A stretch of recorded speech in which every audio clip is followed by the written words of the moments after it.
Depuis que je suis gamin, j'adore écrire des histoires. Créer des univers, donner vie à des héros hors normes. Des années sont passées, mais la passion de raconter des épopées n'est jamais vraiment partie. J'ai fait des web-séries, des tournages, écrit des pièces de théâtre. Mais aujourd'hui, j'essaye d'en vivre grâce à ces petites histoires. Avec Nidoline, en duo, on a décidé de créer des univers différents. Et dans cette vidéo, on va vous présenter un peu nos petites créations. On va commencer par le plus évident, Geometria. Si vous êtes des anciens de la chaîne, ça doit sûrement vous dire quelque chose, non? Et si je vous dis Roi des Ronds? Eh oui, c'était l'ancien nom qu'on avait sur les réseaux. On va rapidement revenir sur ce qu'est cet univers pour ceux qui débarquent. Geometria, c'est le royaume des formes géométriques. Il y a 3 grands peuples, les ronds, les carrés, mais aussi les triangles. Sur ces terres qui n'ont connu que la guerre et la violence, vous allez pas me croire, mais il y a du lore. On vous a même déjà concocté ça dans une petite playlist, si vous souhaitez la découvrir. Mais sans forcément vous bassiner avec tout ça, Geometria, c'est ce qui nous a motivés à nous lancer dans la création. Bon, on va faire un peu d'histoire personnelle. À la base, on voulait en faire un jeu vidéo, mais on a vite compris qu'on avait ni le budget d'Ubisoft, ni 40 développeurs sous la main. Alors, on a pivoté, on s'est adapté. Car peu de temps après, on a lancé un Ulule pour notre jeu de cartes. Et je sais pas si je vous l'ai déjà dit, mais merci. Merci à ceux qui nous ont soutenus. Vous allez me demander, mais ça en est où actuellement Geometria? Le jeu de cartes est disponible sur Etsy. Mais actuellement, on l'a un peu mis en pause pour le moment. Parlons business. Un jeu de cartes, c'est cher, très cher à mettre en place. Surtout en auto-édition. Et quand tu débutes dans le divertissement et la création de jeux, c'est comme si tu choisissais Dark Souls au lieu de prendre un jeu plus simple. Mais en plus, un jeu de cartes, c'est pas le plus optimal pour raconter une histoire. Un jeu de rôle, si. Oups,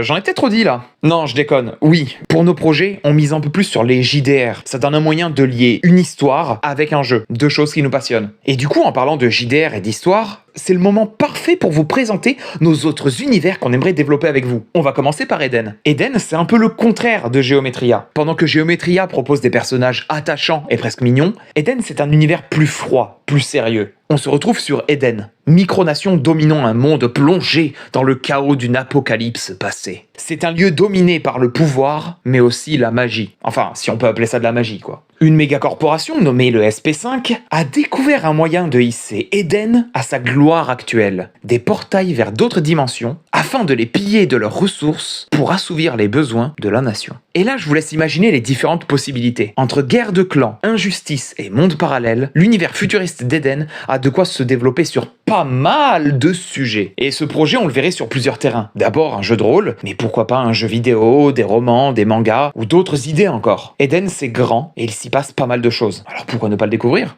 Et on arrive enfin à notre dernier univers de JDR prévu pour le moment, Frigo City, qui se déroule dans un frigo du coup. Bon, oui, j'assume, on n'a pas tenu le côté sérieux très longtemps, pardon. On y découvre des héros du congélo dans des aventures pas si joyeuses que ça. Eh oui, sur la ville qu'est Frigo City s'est abattu un malheur pas comme les autres.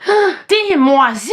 Eh oui, un seul contact avec eux et t'es moisi à ton tour. Comme personnage, il y a donc John McPatat, vétéran de la guerre du bac à légumes. Le fameux Justin Huffman, star montante de Frigo City, ainsi que l'animateur radio à succès, Jaco le Jambonneau. Mais face à eux se trame une menace dans l'ombre. Comme si ça avantageait quelqu'un, cette apparition de moisi. Vous l'aurez compris, c'est une sorte de jeu d'horreur parodique qui reprend les codes de films de morts-vivants. Tiens, la vidéo n'est pas encore finie. C'est normal, on voulait vous parler d'un dernier truc. Bon, par contre celui-là, ça reste entre nous, hein. On travaille aussi sur la création d'un dernier univers. Bon, ok, il est peut-être pas autant développé au niveau du lore que les autres univers, mais on va quand même vous parler du concept. Le casino est ton âme. Ok, j'y suis peut-être allé un peu fort, je m'explique. Pour l'instant, on a l'idée de faire un jeu de poker des enfers et d'une roulette pour t'en sortir du purgatoire. En gros, dans ces jeux, tu dois racheter ton âme en jouant justement à ces jeux. Attention à ne pas miser trop gros, tu risques d'y perdre la vie. Et voilà, vous l'avez compris. Purée, on dirait que tu nous as fait un CV là. On s'est rendu compte d'un truc tout bête. Ok, on a plein d'idées, ok, on aime créer des trucs, mais si on vous en parle pas, comment vous pouvez savoir qu'on veut le faire? Du coup, cette vidéo, elle est aussi là pour ça, pour vous présenter ce qu'on fait. Mais du coup, tiens, on est curieux. Lequel de ces univers vous souhaiteriez voir en premier?